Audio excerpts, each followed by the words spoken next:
Good morning সবাইকে। আশা করছি সবাই অনেক অনেক ভালো আছেন। আমিও ভালো আছি। একটু মনটা খারাপ, তার কারণ হচ্ছে মার কাছে ছিলাম ততদিন, তারপরে বাড়িতে আসার পর একটু মনটা খারাপই লাগে। যাই হোক, ঘুম থেকে উঠলাম, উঠে ভাবলাম একটু বিছানা গোছাই। কাজ করতে একটু ইচ্ছা করে না, বুঝলেন তো কেন বলুন তো? কয়েকদিন একটু আরামে ঘুরে এসেছি, বেরিয়ে এসেছি, এখন আর ভাল লাগে না।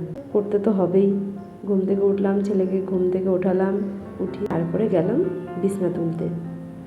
ঘরের অনেক দিন ধরে থাকা হয় না ভালোভাবে, ঘরটারগুলো একটু পরিষ্কারও করতে হবে। আমরা ছিলাম না অনেক দিন বাড়ি। বালিশ, কাঁথা, কাপড় যা যা ছিল সব ভাঁজ করে ভালো করে গুছিয়ে তারপরে যাবো রান্না করতে। তারপর অনেক দিন ধরে পুজোও দেওয়া হয় না, ঠাকুরের ওখানেও যাওয়া হয় না, ঠাকুরেরও সব জিনিসপত্র গোছাতে হবে। সব কিছু গুছিয়ে তারপরে যাবো রান্না করতে, কারণ রান্নাঘরেও তো সেভাবে কিছু করা হয়নি। রান্না করব, দেখি আপনাদের দাদাভাই একটু চিকেন এনেছে, চিকেনটাই রান্না করব ভাবছি। অনেক দিন ধরে বলছে চিকেন খাওয়া হয় না, একটু তাহলে রান্না করো। এনে দিয়েছে, সেটাই রান্না করব। ছেলেও তো সেভাবে ঝাল টাল খেতে চায় না বলে হালকা পাতলাই করব, কিন্তু তোমার দাদাভাই আবার বলে গেছে কি কষা কষা রান্না করতে। তো ভাবছি ছেলের জন্য আলাদা করে একটু মাছ করে দেবো, ওর একটু মাছ ভাজা হলেই হয়। ওরা হয়তো মাংস টাংস অত পছন্দ করে না। কি জানি ছেলেটা কেমন হয়েছে জানেন তো, একদম আমার মায়ের মতন হয়েছে। আমার মাও একটু মাছ হলে ব্যাস, আর কিচ্ছু লাগে না, সেরকম আমার ছেলেটাও সেরকম হয়েছে। মাছ হলে আমার আর কিচ্ছু লাগে না, একটু মাছ ভাজা হলেই হয়। আর ওই বাড়িতে গেলেই বাবাকে বলবে কি, দাদা আমার জন্য এত বড় কাতলা মাছ, এত বড় রুই মাছ, শুধু কাতলা মাছ আর রুই মাছ, আর কোনো মাছের কথা বলে না। কিন্তু খায় তো না, ওই নামমাত্র একটু খাওয়া, শুধু বায়না আমার জন্য বড় বড় মাছ আনবা, আমি বড় মাছ খেতে ভালোবাসি এরম বলবে। আর ওকে সবাই খুব ভালোবাসে, সবাই, কারণ একটু আদো আদো কথা বলে তো, সবাই খুব ভালোবাসে। যাক, আপনাদের সাথে গল্প করতে করতে আমার বিছানাটাও গোছানো হয়েছে। আর ছোটোবেলা থেকে না আমার একটা জিনিস খুব খারাপ অভ্যাস, হয়তো বলতে পারেন, আমার জিনিসপত্র একদম পরিপাটি দরকার। কেন জানি না, বিছানার চাদরটা একদম টান টান করে পাততে হবে, যেন বিছানা একটু এলোমেলো না থাকে।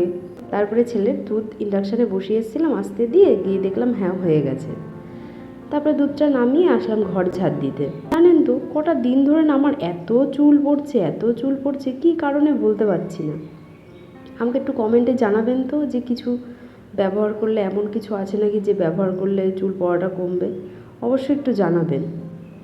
আর চুলের জন্য ঘর ঝাড় দেওয়াই যায় না, এত চুল পড়ে থাকে। যাই হোক, ঝাড় দিলাম, ঝাড়টার দিয়ে সব আশিপাশি কাজ যা আছে সব করে, উঠোন বাড়ি সব ঝাড় দিয়ে পরিষ্কার করে, সব কিছু তো আর ক্লিপ নেওয়া সম্ভব হয়, করলাম, করে টোরে তারপরে গিয়ে রান্না বসালাম। রান্নাটাও আপনাদের সাথে শেয়ার করব। একটা কথা না বলেও পাচ্ছি না, এডিট করতে করতে হাসতে হাসতেই কথাটা বলছি। আমি এডিট করার সময় বিশ্বাস করবেন না, আমি নিজেও হাসি, প্লাস আপনাদেরও না বললে পারছি না কথাটা, সত্যি কথা। এতবার আমি যাই হোক যাই হোক যাই হোক বলি, আমি ওইটুকুনি কাটতে কাটতে আমার অর্ধেক ভিডিও শেষ হয়ে যাবে। জানেন তো আমরা এই বাড়িতে এসেছি মার্চ মাসে 13 তারিখে ঘরে পুজো দিয়েছি, নতুন বাড়ি। আপনাদের দাদার অনেক দিনের স্বপ্ন এই বাড়িটাকে নিয়ে, অনেক দিন, প্রায় 3 বছর ধরে এই বাড়িটা কমপ্লিট করা হয়েছে, সেই কারণেই আরও গল্পটা করা। তো এই বাড়িতে এসেছি, প্রথম প্রথম আমার খুব খারাপ লাগতো, কারণ আমি, আপনার দাদাভাই আর আমার ছেলে, এই তিনজনেই থাকতাম। কোনো দিন মা বাবাকে ছেড়ে থাকিনি। প্রথম প্রথম তো কান্নাকাটি, একাকার অবস্থা, এই বাড়িতে থাকবো না, নতুন বাড়ি তুমি বিক্রি করে দাও, আমি থাকবো না, আমার ভালো লাগে না, এরকম অনেক কান্নাকাটি করেছি, যে একা একা অনেক দূর হয়ে যাচ্ছে। অনেক দূর বলতে, আমার বাপের বাড়ি হচ্ছে জাগুলি, আমার শ্বশুর বাড়িও জাগুলি, আমরা বাড়ি করেছি হরিণঘাটায়। এবার সেই কারণে খুব কান্নাকাটি করতাম যে থাকবো না এই বাড়িতে, অনেক দূর হয়ে গেছে, বাড়ির কাছে চলো, বাড়ির কাছে চলো। তবে একদিক দিয়ে ভালো আছি যে অনেকটা দূরে আছি সবার থেকে, একটু ভালোবাসাও পাই কদিন পরে পরে গেলে। সবাই খুব এই কবে আসলি, কী করছিস, কেমন থাকিস, কেমন ভাল লাগে নাকি, বাড়িটা কেমন লাগে, একা একা থাকতে এখন অসুবিধা হয় না তো, ভয় পাস না তো, এরকম সবাই জিজ্ঞাসা করে। তো সেই কারণেও খুব ভালো লাগে।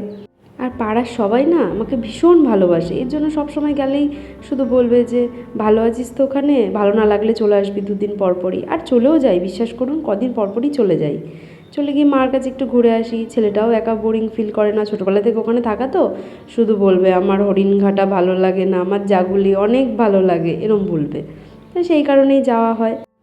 যাক, গল্প করতে করতে আমার কাজটাও কমপ্লিট হয়ে গেল।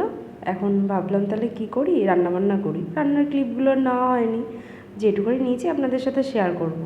তারপর বিকেলবেলা ছেলেকে একটু বই নিয়ে পড়ালাম। খুব দুষ্টুমি করে জানেন তো, পড়াশোনা তো মোটে করেই না, ওই জিজ্ঞাসা করলে শুধু দুষ্টুমি করে এরকম দেখাবে ওরকম দেখাবে। তো একটা ছোট্ট একটা ক্লিপ নিয়েছি, আমি সেটা ফেসবুকে শেয়ার করেছি, দেখবেন রিলসে। হয়ে গেছে পড়াশোনা করা, এবার তারপরে আমি ওকে আবার খাইয়ে রাত্রেবেলা ঘুম পাড়িয়ে দিলাম। আমার ভিডিওটা কেমন লাগলো অবশ্যই আপনারা কমেন্টের মাধ্যমে জানাবেন। ভালো থাকবেন, সুস্থ থাকবেন, সাবধানে থাকবেন। টাটা। আবার দেখা হবে নতুন অন্য কোনো ভিডিও নিয়ে নতুনভাবে। অবশ্যই আমাকে লাইক করবেন, কমেন্ট করবেন, শেয়ার করবেন, তাহলে আমি খুব উৎসাহ পাই, কারণ আমি তো নতুন নতুন ভিডিও করছি। Tata, by.